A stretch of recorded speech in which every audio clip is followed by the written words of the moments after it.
Ngày 28 tháng 8 2024, ngày tụ trường đầu tiên nhé. Ngồi chào học sinh tập trung vô. 6 giờ 55 phút rồi.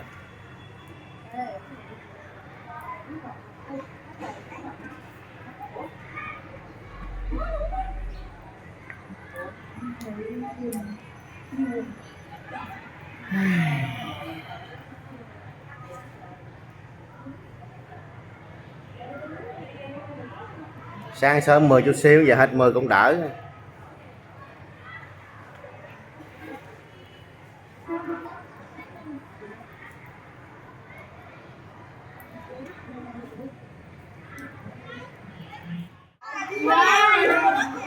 Bô vô thấy vui không?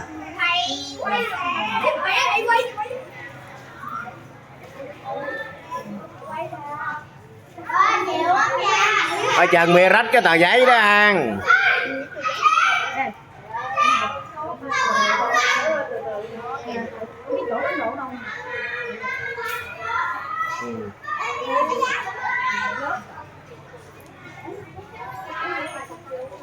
Bảy gửi mới vô. Rồi chút đi. Rồi biết hết trơn rồi, về lớp rồi.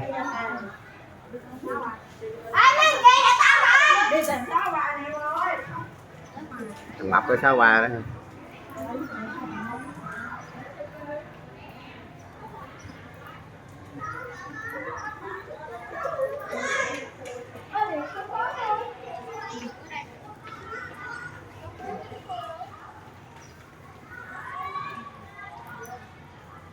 Coi nữa chừng hết tờ giấy đó con.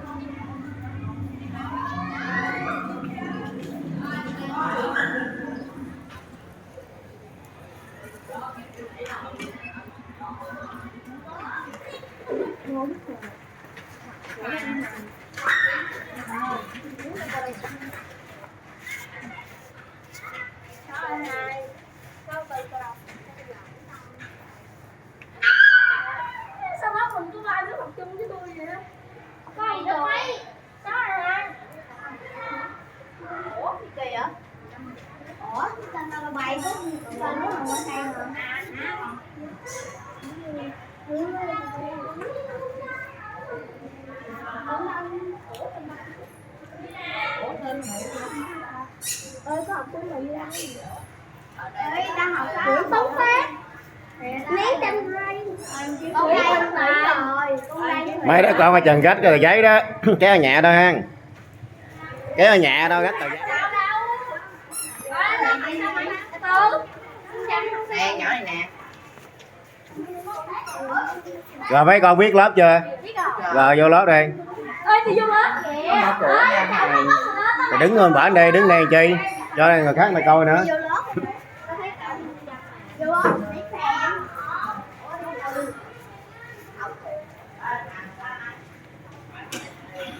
Tập trung về lớp ở đây, mấy đứa con về lớp ở đây, đứng ở đó đi. Con không biết lớp con lớp nào. Kệ con coi tên con. Từ từ đó, có từ từ đó, có gì sao được. Ở trong kìa, lớp 6A1 trước đi. Rồi lật coi số 1, nó một đống ở trong đó.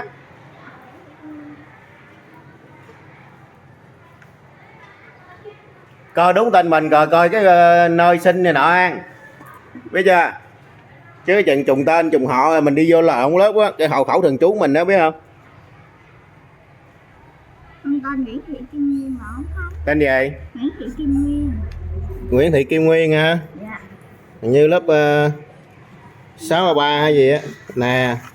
Dạ, con 6A3. Ừ. Ồ, bà 6A3. Bà 6 mấy? Tôi 6A2. Nghe cái tên là quen liền thấy không? Nguyễn Thị Kim Nguyên đó hả? Ừ. Ủa tao hai Nguyễn Thị Kim Nguyên.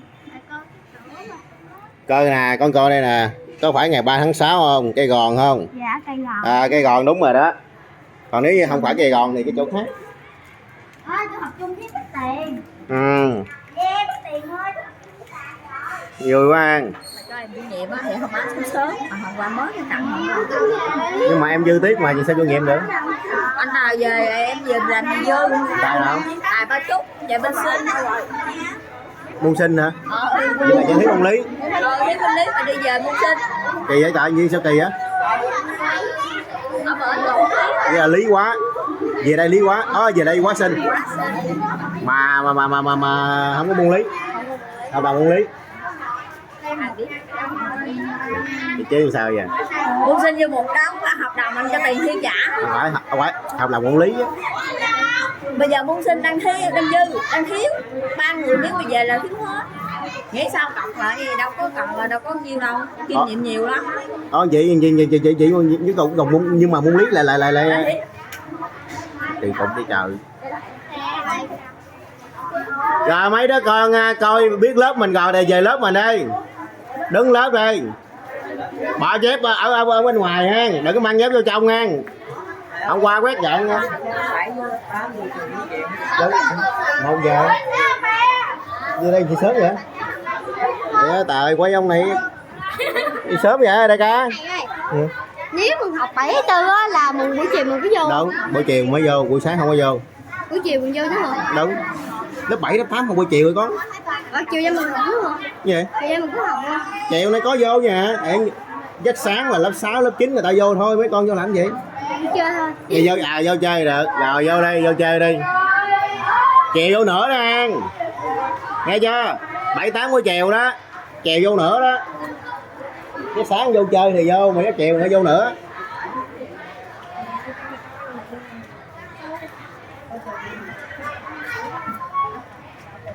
Đâu ngoài An. Trường bây giờ đông lên lại xíu ha.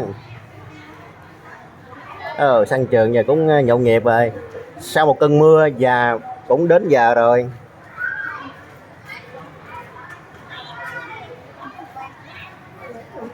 Bạn nào coi xong biết lớp rồi về lớp đi. Bỏ dép ở ngoài nghe chưa?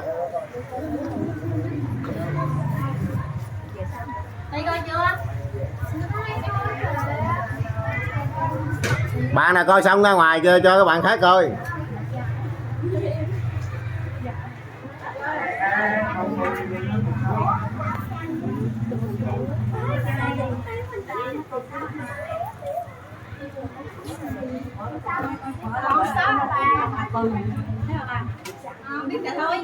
Rồi 63 qua 63 con. Nó. Cái dãy dưới rồi chỉ 63 đó. 6 hàng lớp 6 đó.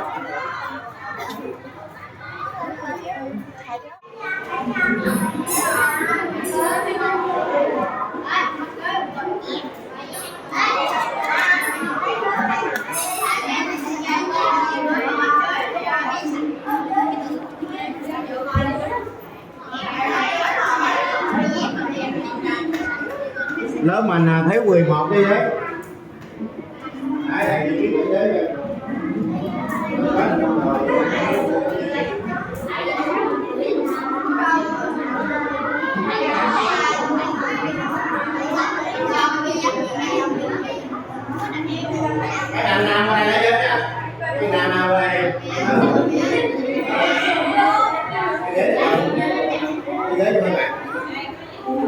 Cái ghế để góc đó em.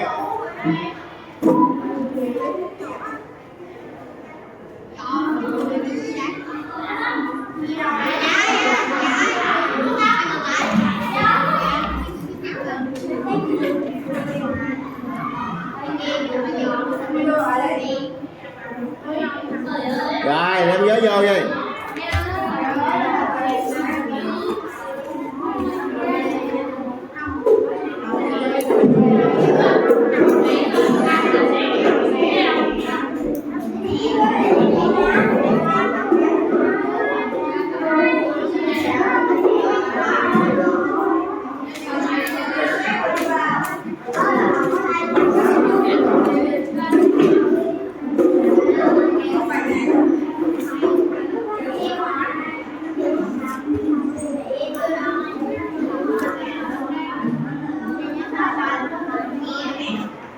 Chưa có ghế nữa không?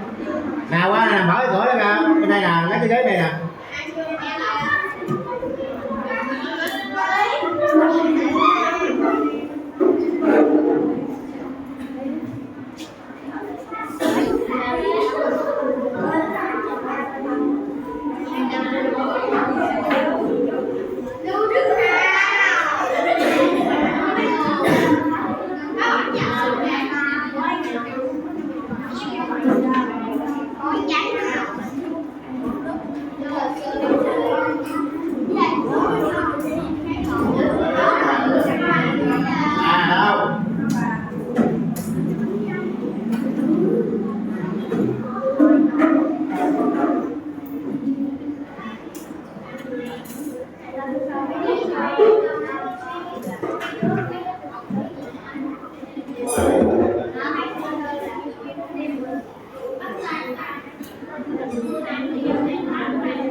Rồi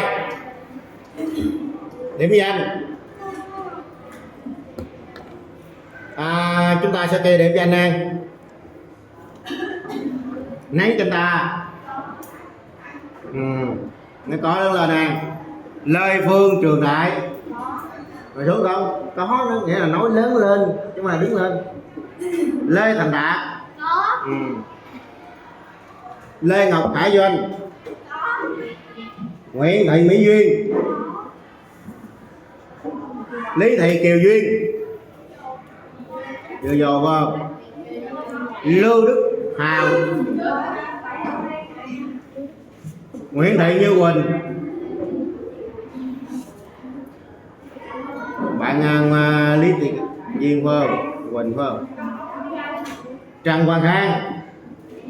Này khỏi điểm đi. Nguyễn Tường Lam. Quách Thị Cẩm Ly. Cẩm Ly nữa ơi. Rồi. Nguyễn Khả Minh. Trần Ngọc Tuyết Minh. Sao?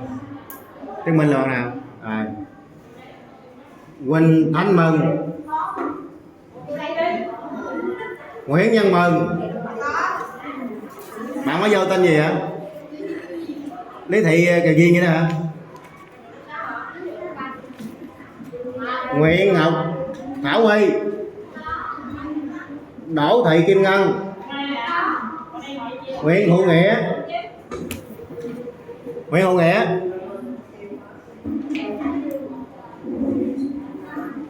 Nguyễn Thị Kim Nguyên. Bạn này nãy đọc tên nè. Rồi Tôn Long Nhân. Giảng Thị Yến Nhi. Hồ Khánh Như. Võ Thành Phát. Nguyễn Tấn Phát. Trần Diễm Phương.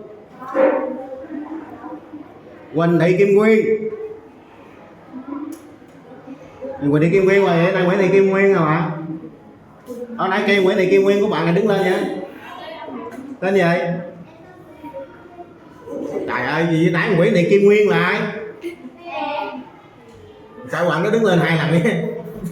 Rồi, Nguyễn Thị Ngọc Thảo. Hồ Chí Thiện. Các bạn nào em của Hồ Chí Tâm hay gì phải không? Chí Thiện này ai? Sao đi vậy? Mấy nãy có vô không? Kỳ vậy. Rồi Trần Đức Thịnh. Nguyễn Quốc Thoại. Lê Thị Quỳnh Thư. Trương Trung Tính. Nguyễn Quốc Tính. Nguyễn Thị Diễm Trang. Trần Thị Thùy Trang. Nguyễn Đức Thanh Triết. Trần Thị Bích Tuyền. Võ Thị Thảo Vi. Nguyễn Thị Tường Vi. Nguyễn Thị Như Ý. Nguyễn Thị Như Ý. Rồi Lê Thị Thảo Vi. Nguyễn Ngọc Vàng. Nguyễn Ngọc Vàng. Bạn đó tên gì? Rồi thầy sẽ nói một chút xíu về vấn đề nội dung của mình ha. Đầu tiên thì ngày mai các bạn sẽ chuẩn bị cho thầy về nhà nấu phụ huynh chuẩn bị thầy một cái mã định danh ha, thấy không? Xin mã định danh á, bây giờ nhập cái đó vô.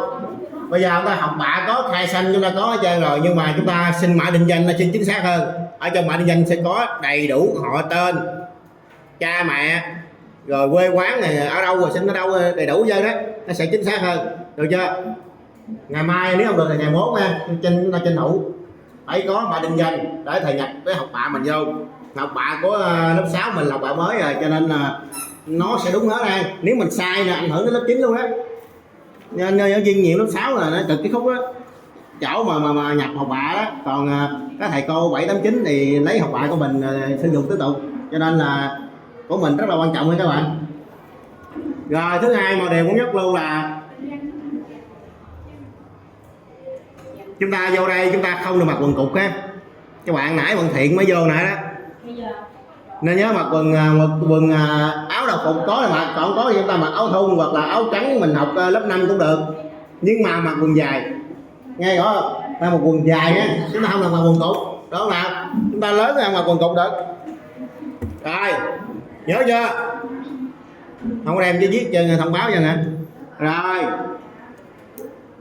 vấn đề nghỉ thông báo sau đi. Thứ bảy mình nghỉ tới thứ ba đó, nhưng mà tới bữa mà ngày cuối mình thông báo lại lần nữa, được không nào? Chiều ngày 4 tháng 9 là 3 giờ rưỡi tập trung vô đây, được không? Cái đó là ở đây thầy nói trước, phổ biến trước thôi cho phụ huynh nhớ thôi, còn mà tới bữa mà ngày cuối cùng của cái tuần này đó là thầy sẽ nói một lần nữa lại, được không? Rồi một điều quan trọng nói trước nữa luôn là đó chính là gì? Đó chính là chúng ta là mỗi người phải có một cái ghế xếp nha, cái ghế ngủ mình ngồi chào cờ đó, cái ghế xếp. Và một điều quan trọng, cái ghế mình xếp lại được á. Bây giờ nếu mà bạn đi mà mình ngồi mà ngoài sau xe mà mình cầm cái ghế mà nó không có xếp được á, như cái ghế thứ đó đó, nó rất là khó khăn. Một số bạn là mình đi chạy xe đạp mình lên mình á, mà mình lại có cái ghế theo nữa này rất là cồng kềnh, cho nên yêu cầu phải ghế xếp. Và một điều quan trọng là chúng ta phải ghi lấy cái bút lông mà không có bôi được á, viết vô cái ghế mình tên của mình và lớp mình luôn, được không nào? Rồi ở đây thì chúng ta sẽ lấy cái gì, chúng ta buộc ra luôn, buộc cái dây lại buộc lại là chúng ta sẽ chào cờ, chúng ta sẽ tiến hành ra ngoài lấy ghế mình ra chào cờ xong đem vô, được không? Và điều quan trọng là ghế bạn nào mà nó ngồi có cái tên rồi, được không? Có tên rồi là chúng ta sẽ không có sợ bị mắc hay bị lạc, đó. Tránh trường hợp mà năm rồi chúng ta đem ghế này ra ngồi, ghế này người ta mua xong sẵn cho mình ngồi, cái tôi thấy là lớp á, một lớp là 44 cái ghế, mà khi mà tổng kết xong là thấy còn chút xíu à. Tại vì không phải ghế của mình chào cờ tổng kết xong của mình chạy gì nó tiêu à, thôi ai đi xếp vô thôi. Bây giờ năm nay mình làm như vậy ha. Rồi bây giờ thầy xin số điện thoại của các bạn ha.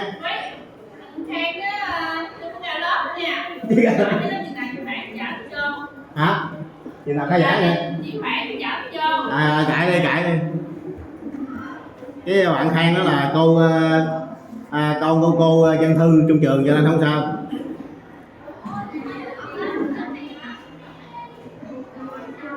Bây giờ thầy sẽ nói chút xíu nha.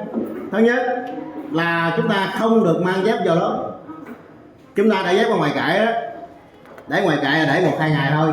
Nhưng mà khi mà vô chính thức học rồi là không có để ngoài kệ nữa. Bây giờ để ngoài kệ là để cái ngoài kệ nó không có chất lượng. Thứ nhất là thống nhất cái giáo viên nhiệm lớp 7 là đem vô đây. Còn không được là bỏ ghế cho lớp 7 luôn, mình để dép trong đây nè. Bây giờ khi chúng ta để dép ở ngoài kệ đó, rồi đi vô đây, đi cho ra ngoài hành lang nó dơ mẹ nó rồi, phải không? Đứng mà ngồi chờ lấy cái dép ngoài kệ đem vô nó dơ lại, vô dò xong rồi bước vô đây để lại nó dơ lại.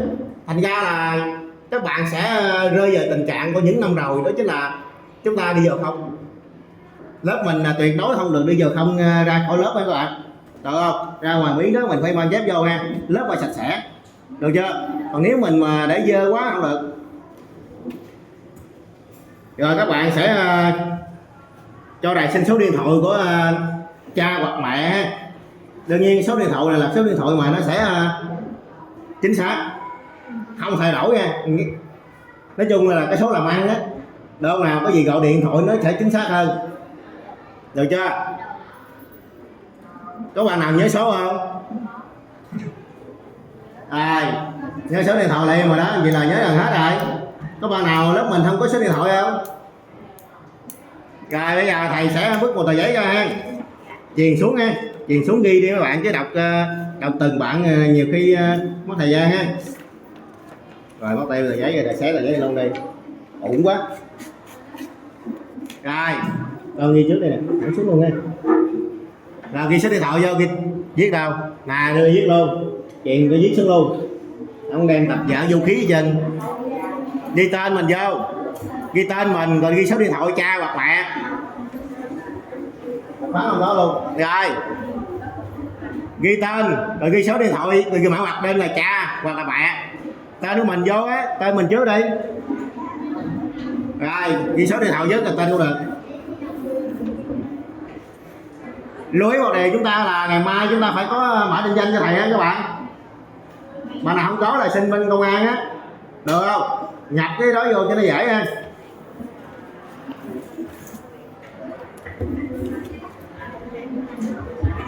Mã định danh đi cho nó chất lượng, nó chính xác hơn. Vậy là chính xác nhất á. Ai cũng có mã định danh hết trơn á. Mã định danh cho nó dễ, mình muốn tìm hiểu gì cũng dễ.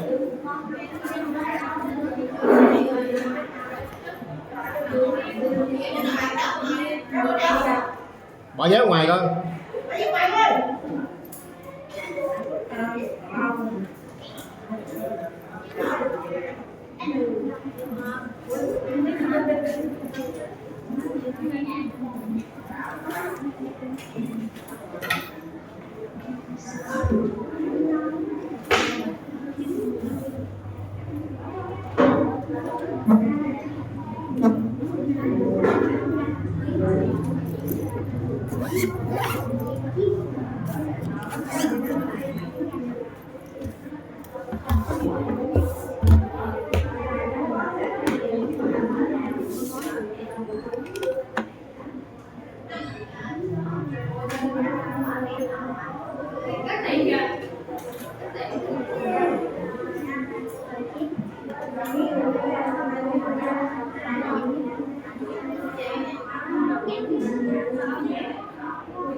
Rồi ngày mai các bạn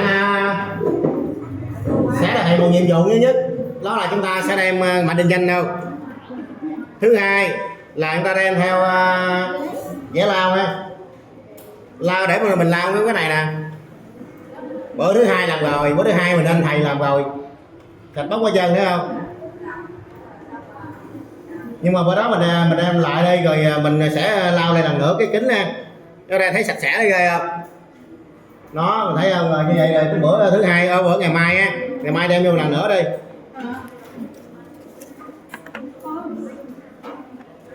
Thôi rồi chưa sửa được. Con cây rồi. Cây đó. Đi cái cửa ai cái thân thương cái cửa sao cơ ơi.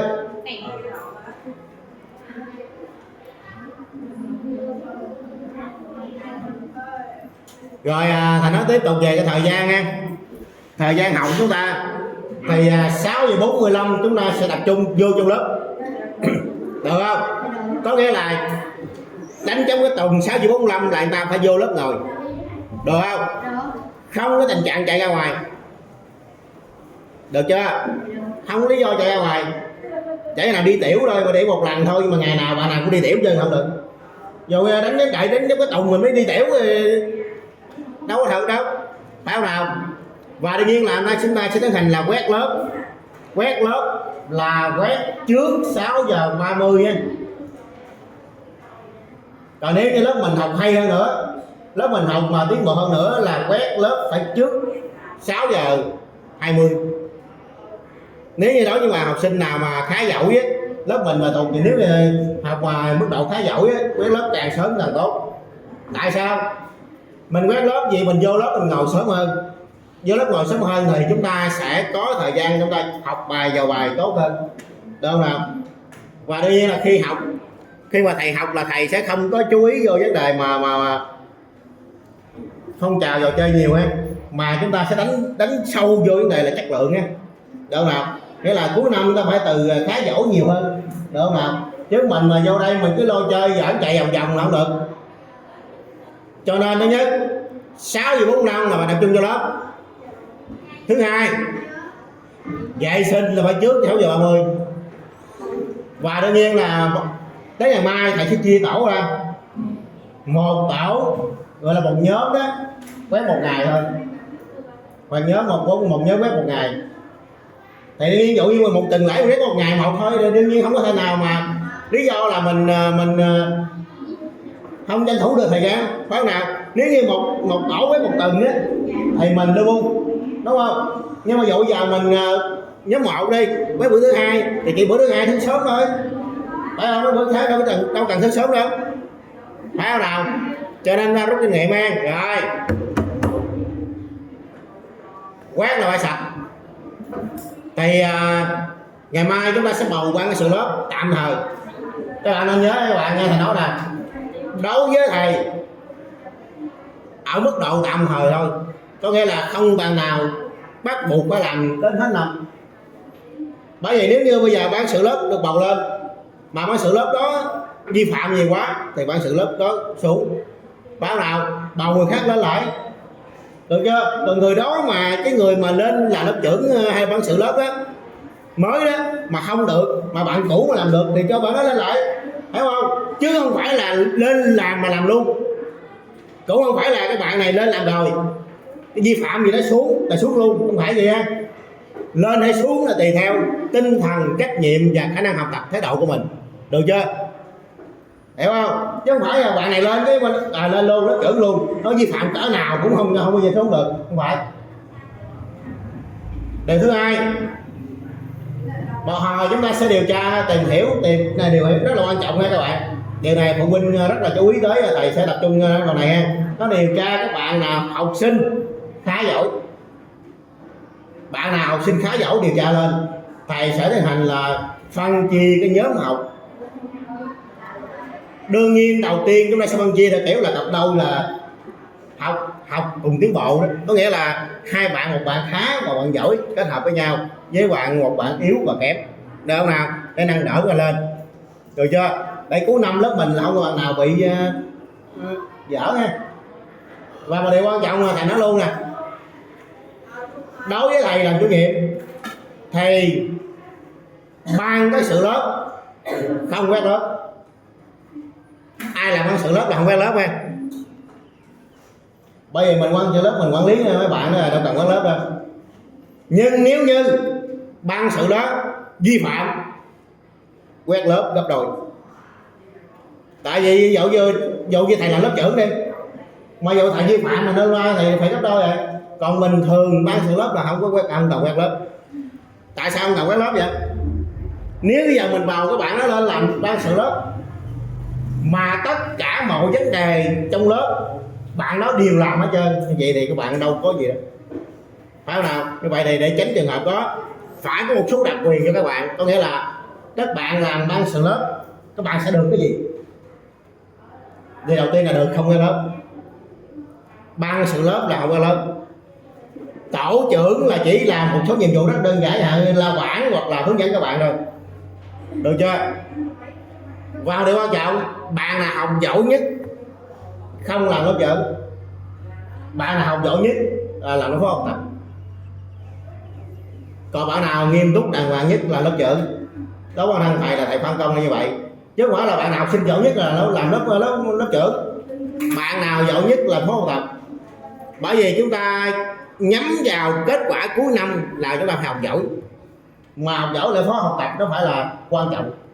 Cái bạn phó học tập học giỏi nhất, các bạn đó đương nhiên là cái khâu mà học tập chất lượng người đó êm nhất đó, thì bạn sẽ có những cái cách, những cái yêu cầu, những cái điều này nọ để chúng ta làm thì chất lượng lớp sẽ cao lên. Còn lớp trưởng này càng quan trọng là uy tín, trách nhiệm, đâu nào đa rầy đôn đốc ha. Và nói một điều nữa, bạn là lớp trưởng là bạn là lớn nhất trong lớp này. Ai là lớp trưởng là lớn nhất lớp này. Nếu như không có giáo viên, không có thầy chủ nhiệm ở đây, lớp trưởng là lớp có quyền lớn nhất trong lớp này. Và bạn nào xúc phạm, chửi bới, la rầy, cảnh cáo lớp trưởng hay ban sự lớp, bạn nó bị xử lý đầu tiên.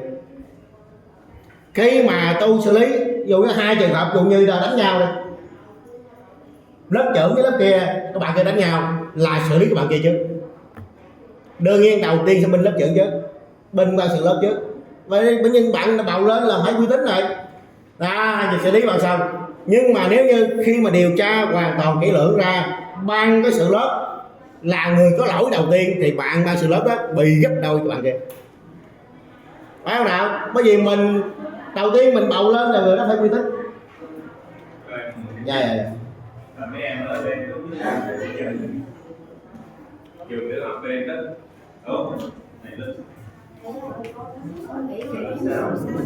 Do rồi bỏ vết ra ngoài con tên gì? Đứng là lên nha. Hả? Anh chị lẹ. Đứng ở đây lên đó. Thanh Thị Lệ. Thanh Thị Lệ. Rồi đúng rồi. Tôi thầy còn biết.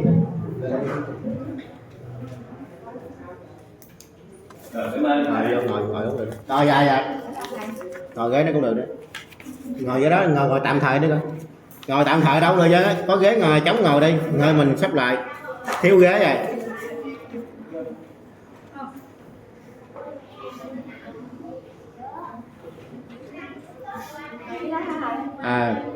Khoan đứng ra thầy nói đây. Sinh ngày tháng năm nào nè? 12, sinh ngày 12. Sinh ngày 14 tháng 12. 14 tháng 12 hả? Dạ. 2012. 2012. Thì tổ nào, ấp nào? Tổ nào? Tổ 7, ấp Hưng Phước, xã Hưng Trà. Rồi, có số điện thoại của ba không? Anh có hả? Rồi ba mẹ có số điện thoại không? Dạ có số điện thoại của mẹ. Mẹ nè. Rồi. 0326 Rồi. 3409 Rồi. 10. 10. Rồi, có mẹ ha. Số này không có thay đổi nha. Rồi, cảm ơn. Bạn cái kiếm cái ghế ngồi đi. Đi xong chơi đi bao lo đi. Rồi bây giờ bạn nào là học sinh khá giỏi hồi năm lớp 5 đâu? Lên gì vậy? Cái gì?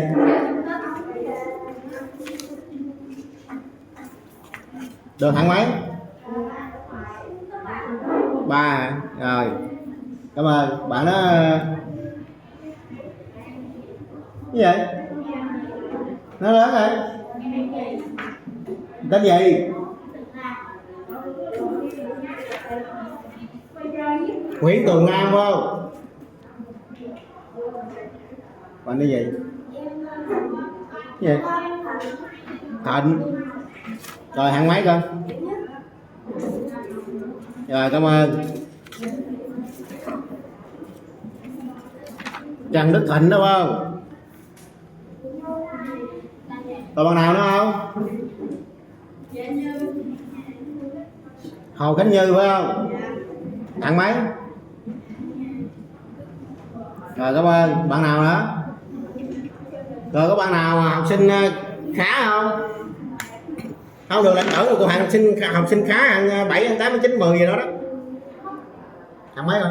Dạ con khá là mấy môn kia là được 9 với 8. Được rồi. Tên gì? Rồi cảm ơn. Lớp mình bạn nào hộ nghèo? Tên gì? Cái gì? Nó lớn rồi quay là già cả yếu nữa, không còn nói chuyện nhỏ xíu nữa. Rồi mừng. Hộ nghèo hay tặng nghèo? Trời ơi thật. Vậy là hộ nghèo không ô tô hộ nghèo á. Sổ khẩu hộ nghèo đó. Anh nói tên gì? Ném danh ta là cặn nghèo hay nghèo? Hộ nghèo phải không? Ô tô ha. Rồi có bạn nào cặn nghèo không? Có hộ giàu không hả? Có hộ giàu không hộ nghèo? Vậy lấy mai không? Rồi có 2 bạn thôi. Bạn nhắn trên tay này cũng người Khmer, dân tộc Khmer này cũng đỡ rồi, chỉ còn bạn Mừng à. Cũng đỡ. Rồi bây giờ các bạn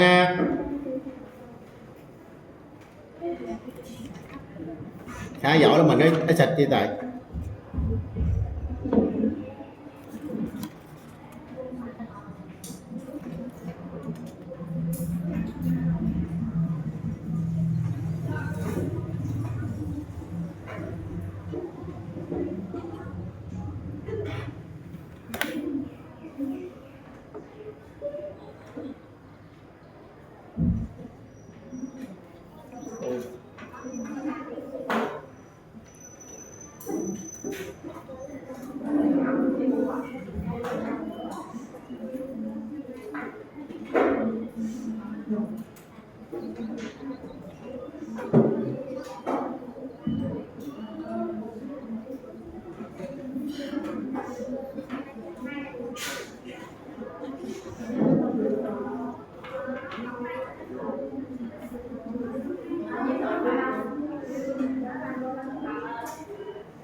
Sáu tổ nó dễ mà giờ 5 tổ hơi khó ha.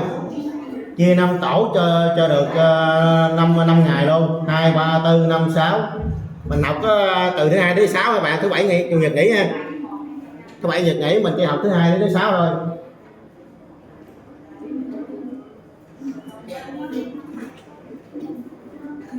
Các bạn quét cho nhau 1 tuần hoặc 2 tuần à. Rồi sau đó cái tổ nào về chốt ở đó quét. Tổ nào về nhất cái coi nếu mà bỏ giấy ra ngoài con. Tổ nào mà về đây coi nếu như 6 tổ thì nhất nhì bỏ. Tên gì? Cái gì? Rồi cảm ơn. Rồi vô đây vô ngồi tìm chỗ nào cũng được chơi hết. Hết ghế luôn hả? Còn ghế hả? Còn ghế ngồi đại đi, ngồi đỡ cái ghế đó con. À ngồi đi. Để thôi thầy mới kêu chú con dạy lấy thêm cái ghế rồi mà chưa có. Cái ghế đó là thầy tự khiêng vô luôn á. Viết mới được ngồi ghế đó. Tự đem vô luôn. Rồi. Có sách chưa? Có rồi.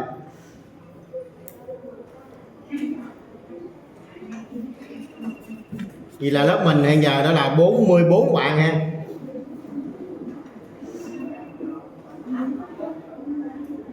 ...44. Nếu như chia 5 ra là 9 bạn. 9 bạn một nhóm. Nếu như chia 5 nhóm là được 9 bạn. Còn nếu như chia 6 nhóm thì mỗi bạn được 5 nhóm thôi, 9 bạn cho nó dễ số đẹp.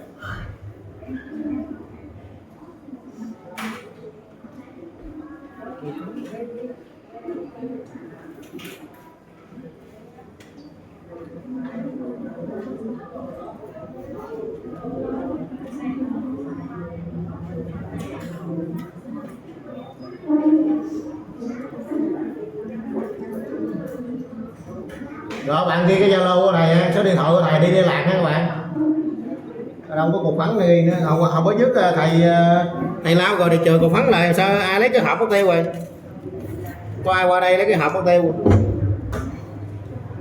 Có dứt rồi cái hộp mình yêu lắm. Dùng cho nó chơi bây giờ.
Rồi luôn cái đó vô ăn thôi cái liên lạc ăn. Bây giờ thì chúng thấy cái số phải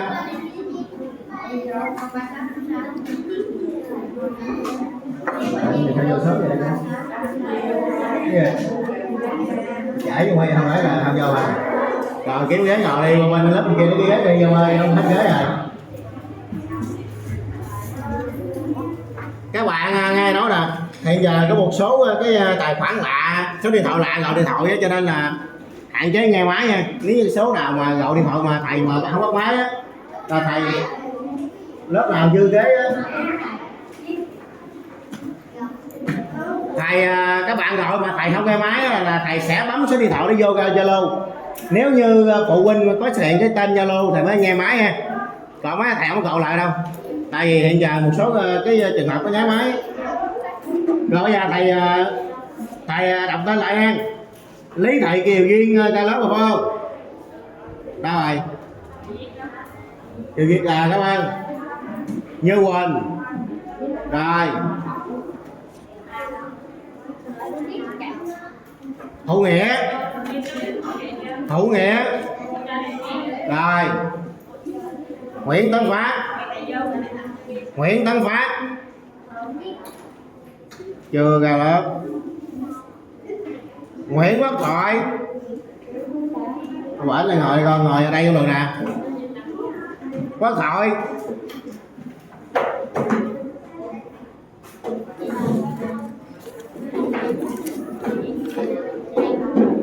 Nguyễn Thị Như Ý.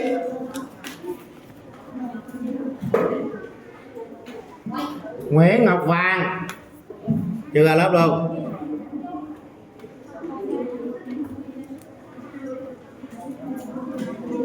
Một hai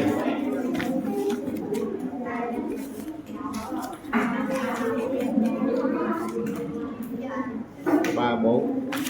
Rồi bây giờ thầy nhắc lại là nói nãy giờ lớp mình có một số bạn vô, thầy hỏi lại em, ngoài các bạn Chanh Đa với bạn Thanh Mừng là hộ nghèo ra, lớp mình có bạn nào hộ nghèo cận nghèo không? Về nhà hỏi ba mẹ lại em, hỏi ba mẹ lại đó, ba mẹ ơi mình có nhà mình có hộ nghèo hay cận nghèo vậy không em? Được chưa?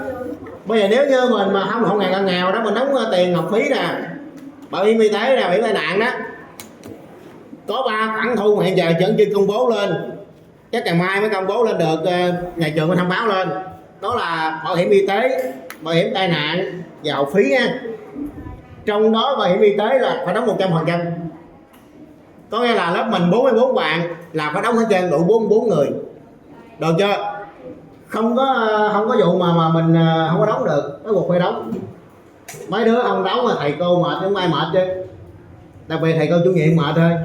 Ở trên thì cứ đưa xuống là yêu cầu là giáo viên nhiệm phải đóng, không được phải mời huynh vô ra này, giáo viên chủ nhiệm và phụ huynh là mệt thôi, nó mệt mỏi. Chứ đặt ra là ở nhà trường này, ở xã người ta phân công quy định bắt buộc nó 100%. Không làm đủ thì phải vận động là mời phụ huynh vô rồi hỏi kiến lung la trên, thì giáo viên chủ nhiệm mình với phụ huynh mệt thôi chứ đâu ai mệt đâu. Cho nên là yêu cầu ông ta cố gắng đóng tranh thủ ha. Bạn nào mà đóng không được 1 năm thì chúng ta đóng 3 tháng trước, được không? Đóng 3 tháng thì người ta sẽ có bảo hiểm 3 tháng, được chưa? Nhớ không? Có nghĩa là phải đóng á, ít nhất phải 3 tháng. Ngày mai hoặc ngày mốt cái này sẽ có thợ báo biểu ha.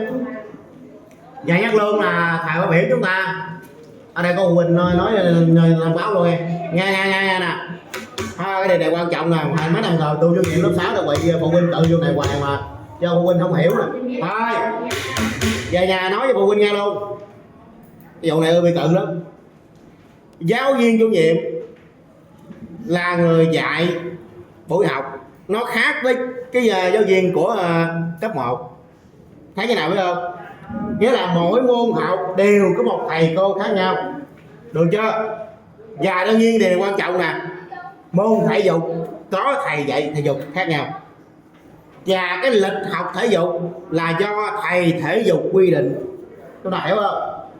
Hiểu không? Điều này quan trọng nè.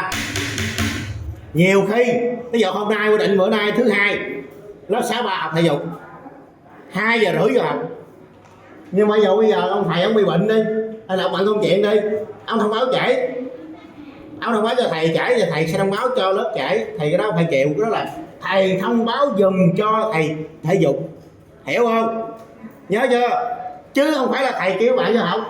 Nhiều khi thầy thể dục thông báo mà thầy không hay, hoặc là thầy dục dạy lớp chúng ta buổi nào nhiều khi không biết luôn, nói là do thầy thể dục tự quyết định. Các bạn nghe rõ không? Một số phụ huynh là ý kiến sao mà thầy không thông báo sớm cho con tôi khỏi vô, làm sao biết được, phải không? Và đương nhiên là chúng ta sẽ tạo một cái nhóm Zalo, năm nay quan trọng lắm, tạo một nhóm Zalo riêng cho thầy thể dục. Thầy thể dục thông báo lên trên đó luôn thì nó giải pháo nào. Có nghĩa là lớp mình tạo cái Zalo xong, thầy sẽ mời thầy thể dục vô, sau đó thầy thể dục sẽ thông báo trực tiếp với trận. Phải không? Bởi vì môn thể dục là môn trái buổi. Rồi cảm ơn ha. Này trẻ em ha. Cái giờ tôi viết cho bạn luôn. Môn thể dục là môn trái buổi nha. Bạn ở đây. Môn thể dục là môn trái buổi, cho nên là thầy thể dục sẽ là người quyết định thời gian học của chúng ta. Bạn nào có viết con nào? Đâu phải này viết của em.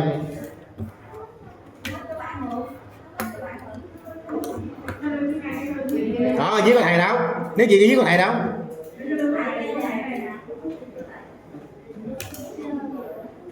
Đúng rồi, rồi. Được cho các bạn nhớ nha. Bởi vì vấn đề thể dục là không quản lý được. Còn nếu như chúng ta có ý kiến gì là phải ý kiến ban giám hiệu. Chứ thầy chủ nhiệm là không giải quyết với thể dục, bởi vì thầy chủ nhiệm mà thầy cũng dạy một môn thôi. Còn ông thầy thể dục ông cũng dạy một môn luôn, cho nên ta không có ý kiến được. Được chưa? Có ý kiến gì thì ta sẽ ý kiến như ban hiệu thôi. Còn thầy là chỉ thông báo giùm thôi. Chứ nó khác nhau nha các bạn. Rồi một lớp mình sẽ về sớm hơn mấy bạn khác nha. Về sớm xíu đi rồi giờ thầy thông báo rồi nên mình về cho nó dễ nha. Về đây về trước hơn người ta đi. Rồi bây giờ thông báo các bạn nghe nè. Giờ thầy hỏi một câu nè. Trước khi điều này nói luôn ngang là bạn nào những năm trước á là từng là giáo viên phải từng là lớp trưởng đâu. Bạn nào từng là lớp trưởng? Tên gì? Tính vào. Cảm ơn. Rồi tên gì? Thịnh vào. Rồi cảm ơn. Hết rồi hả? Có 2 bạn hả? Rồi bạn nào là lớp phó học tập? Tên gì? Thanh Triết phải không? Còn ai nữa? Ở sao lớp mình mà học giỏi cũng ít mà mang sự lớp cũng ít vậy? Được. Nhưng mà phải qua bên Linh gặp cô hiệu phó mình. Mà bà sao chuyển qua vậy, có ai học chung hay gì? Không có cho em đó qua lớp A2 cũng được. Nói con qua A2 đi học cho nó vui, bên A2 yên hơn.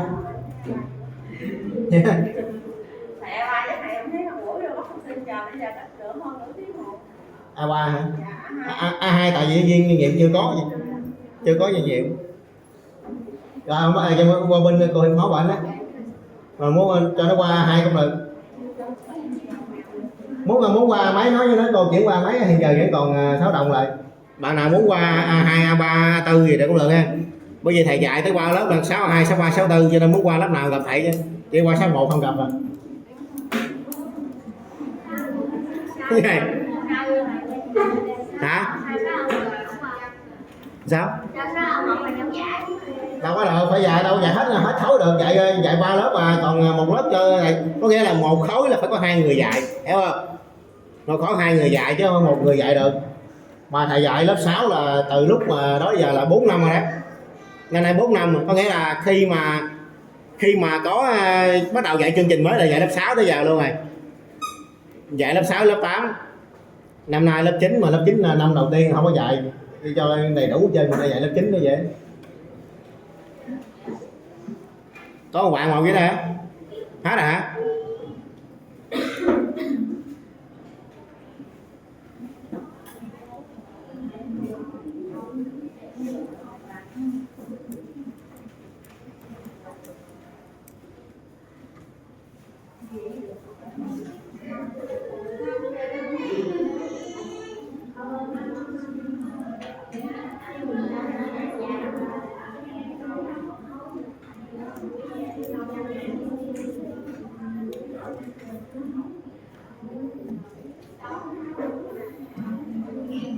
chia lớp ra làm 6 nhóm 5 nhóm đi ha. 5 nhóm được 5 ngày hoặc 6 nhóm cũng được. Sẽ có một cái bảng phân công cụ thể nha. Có nghĩa là bạn đó, thí dụ như bạn đó mà dụ vi phạm đi trễ là trừ 1 điểm. Trừ điểm trong lớp mình á. Bạn đó được 8 điểm là cộng 1 điểm lại, là cuối tuần bù qua đắp lại quầy. Bạn nào 9 điểm được cộng 2 điểm, 10 điểm được cộng 1 điểm rồi đó. Có nghĩa là điểm cộng mình sẽ có và điểm trừ mình sẽ có ha. Cộng trừ nhân chia. Và đương nhiên là đến mà khi mình học bản thân một 2 tuần lại sẽ có một phong trào với các bạn. Đó là phong trào phát biểu đúng nhiều nhất. Có nghĩa là trong lớp mình, bạn nào phát biểu đúng nhiều nhất, rồi tổ nào phát biểu đúng nhiều nhất trong tuần sẽ có khen thưởng. Bây giờ chúng ta học mà chúng ta ngồi im ru không được, phải phát biểu giơ tay nha, phát biểu giơ tay lên, chúng ta không có bị không được đâu, được chưa?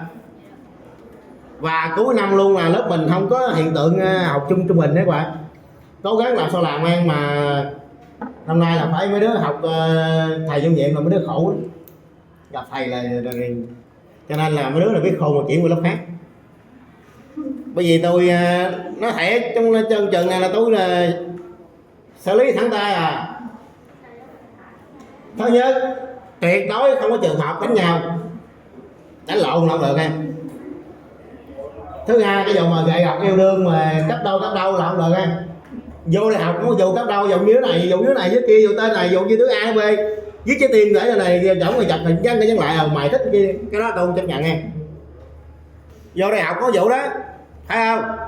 Vụ như thế này này cái tên Khang vô, nhỏ kia tên vụ Vinh Như vô, Khang với Như yêu nhau nữa, giờ để vô chiên giỡn chơi, không có giỡn chơi cái vụ đó. Những vấn đề mà liên quan đề mà tình cảm này nọ là không có giỡn chơi ha. Ông cấp đôi ngồi chung ngồi riêng rồi ảo ảo, tôi không thích nhận. Vô đây học chúng ta không có vô mà đánh lộn, và là không vô đây mà cấp đôi, được không nào? Nghe đó không? Thầy rất quan trọng việc học chúng ta. Chỉ tiêu cuối năm là chúng ta phải làm sao đạt là từ khá giỏi nha, khá giỏi thôi chứ đừng có trung bình. Trung bình nó kỳ lắm. Khá giỏi, giỏi càng nhiều càng tốt. Muốn được vậy là phải siết mấy cái ông học dở đó. Rồi mấy ông học dở mà là coi chừng ngang. Rồi chúng ta nói là về vấn đề 6 tổ đây, 6 nhóm đi. Chương trình mới chúng ta là gì? Là ở nhà học bài trước, vô đây báo cáo sản phẩm, được không? Có nghĩa là môn như thầy dạy môn ngữ văn nè, thầy các bạn ở nhà học cái bài đó trước, chuẩn bị bài trong bản phụ trước, sau đó vô đây là giáo viên chỉ nhiệm vụ rồi giờ mời cái tổ 1 nhóm 1 lên báo cáo ý số 1, các bạn phải lên đứng trên đây trình bày và thầy sẽ rèn luyện cho chúng ta kỹ năng thuyết trình trước đám đông. Có ngày lên đây chúng ta phải múa máy nói chuyện mà giống như kiểu như là mình thuyết trình viên như học giả vậy đó. Vô đây mình nói chuyện là coi ở dưới là chỉ là khán giả của mình thôi, hiểu không? Mình đây mình cứ nói chuyện một cách thoải mái tự tin, chứ không có vụ mình sợ sệt đứng lên đây cái mình gục đầu gãy cổ mới công. Giờ này nói đàng hoàng thuyết trình ra. Và đương nhiên luôn là đầu năm học đó là nguyên một lớp chúng ta sẽ hành đóng tiền là mua cái tủ á. 2 lớp hùng tiền mua cái tủ, lớp nào gì hết. Và chúng ta sẽ mua bản phụ để vô, bản phụ để vô, bút lông để chổng. Và tới tiết là chúng ta sẽ lên đây thuyết trình, chuẩn bị bản phụ trong chổng thuyết trình. Đó là tiết học chúng ta như vậy. Đó là chương trình mới chúng ta. Chương trình phổ thông mới là báo cáo sản phẩm. Giáo viên không có dạy, giáo viên chỉ hướng dẫn chúng ta cách học, và chúng ta sẽ học bằng cách là ghi trong bản phụ cái này. Cho nên chúng ta viết bài trên bảng á, rất là ít, nhưng mà chúng ta soạn bài rất là nhiều. Cho nên môn là ngữ văn nè, toán nè, đó 2 môn này chú ý nha. Cuốn tập bài học chúng ta đó là 100 trang được rồi, nhưng mà cuốn tập bài soạn chúng ta phải là 200 trang. Còn nếu bạn nào mà 200 trang chân thì nếu bạn nào có đủ 2 cuốn tập 200 trang thì ok, tốt hơn rồi, được không nào? Còn nếu như không có thì nói ra để thấy một điều rằng là vậy, là cái này soạn bài ở nhà nó quan trọng hơn học cho nó. Ở trên lớp là báo cáo sản phẩm, còn ở nhà mình phải soạn bài trước. Cho nên một số phụ huynh nói sao ở nhà thấy học bài vậy, học trong lớp rồi, quan trọng là soạn bài mới. được không? Phải soạn bài mới chứ. Và mình một điều quan trọng nhất là chúng ta phải nhiệt tình ha.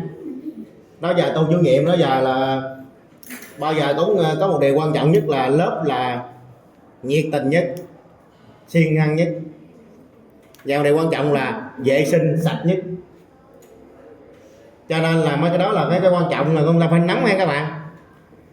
Còn nếu như mà nói với cô như vậy nó 7 mà đem cái đầu đường dép vô trong đây được rồi đem, còn đem được thì để ngoài cho cô luôn. Chúng ta sẽ để dép vào trong ở chỗ cái kẹt đó, chỗ cái ghế đó. Và trước khi chúng ta đi đeo vô đây chúng sẽ đập dép ở ngoài trước vô đây. Tại vì sao vậy? Khi các bạn đi ra các bạn lấy dép trong đây nè, bây giờ trong sạch bạn để dép ở ngoài ngoài mình đi nó sạch rồi, phải không? Còn nếu các bạn để dép ở ngoài ngoài, các bạn đi ra ngoài mình mới đứng chờ lấy dép thì ra ngoài hành lang nó chơi ngoài này, phải không nào?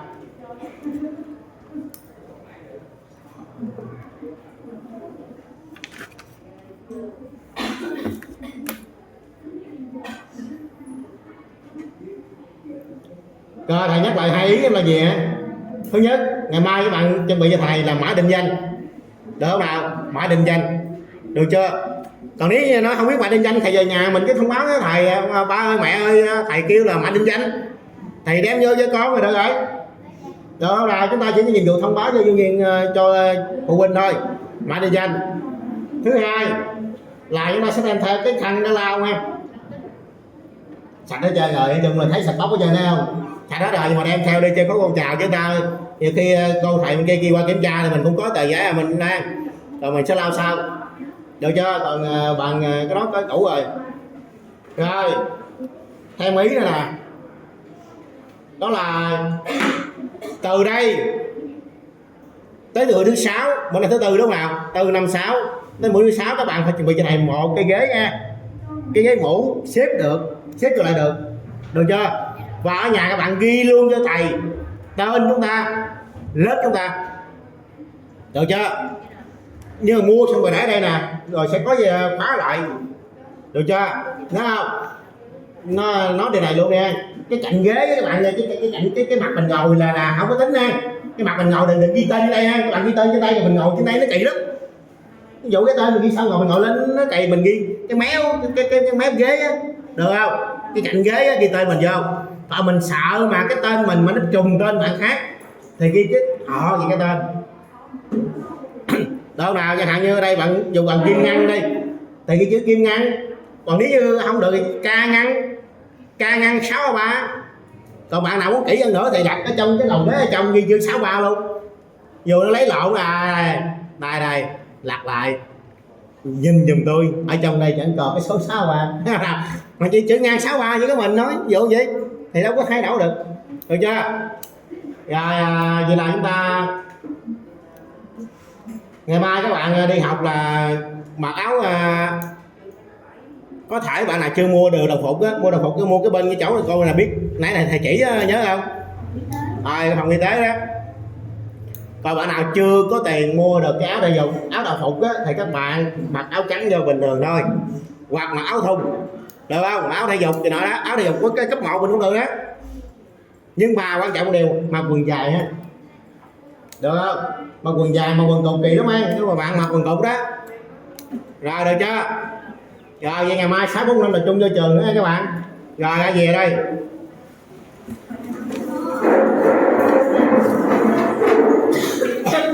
Ra về đây là tính toán lại rồi ra về đây.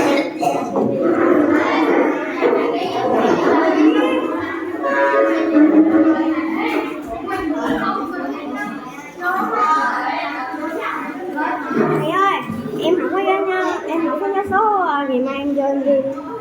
Không nhớ số cô Hoa hả con? Dạ. Tên gì? Dạ tên Thịnh. Thịnh nữa. Dạ. Nhưng cái bảo hiểm thì nữa thầy thông báo cho nhóm. Dạ thông báo này, thông báo này. Thầy ơi, của lúc nãy thầy đọc tên em xong cái tên. Tên gì? Em sẽ đem lại giúp làm. Để thầy chừng nào đóng tiền? Có mà, Lâm có mà. Giờ chưa chị ơi, tại vì giờ chưa đóng tiền được. Quảng Quốc Lâm nè, 25 tháng 8 nè phải không? Có tên đâu mà, thầy đâu gạch đâu. Còn bạn nào dấu chấm chấm là bạn nó vô trễ hoặc là vắng nè thì mới đi là chưa ra lớp, còn Quốc Lâm nó có cái tên này trống lỏng à. Nguyễn Hữu Nghĩa thầy nó coi coi số điện thoại nó có ghi đúng không?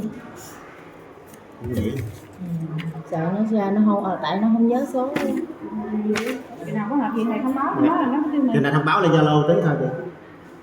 0725 Vậy là sai rồi. Thầy ghi lên giùm đó. 032 7633 793 93. số này của mẹ. Dạ. Nó cũng ghi chữ mẹ cho nên là mà nó ghi con 7255 luôn. Nhớ sai. Dạ. Có gì mình liên lạc sao không thầy ha? Dạ, có gì cho Zalo nhắn tin thôi. cái này là đúng rồi. Dạ. Rồi, Có chữ ký rồi. cho hỏi thầy luôn vấn đề mình có tấm giấy gì này không thầy? Như thế Mà nào? định danh điện tử. Dây hả?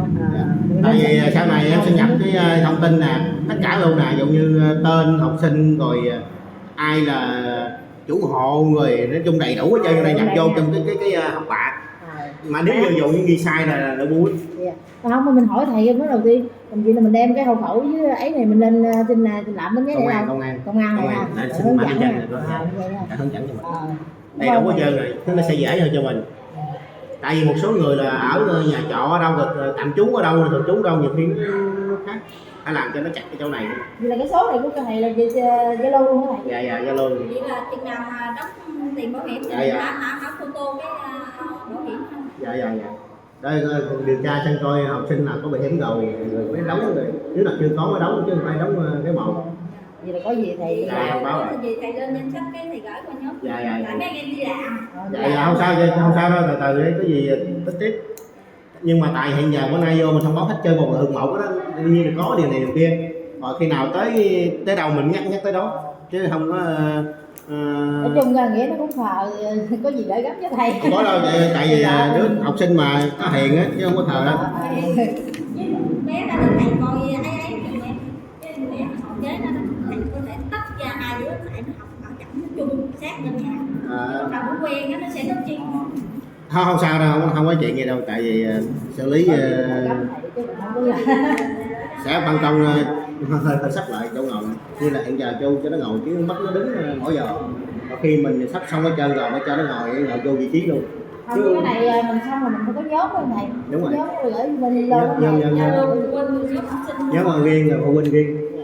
Rồi từng nhóm viên, ví dụ như mà mình phân công với mấy bạn này là trong nhóm 1 là sẽ có nhóm 1 viên.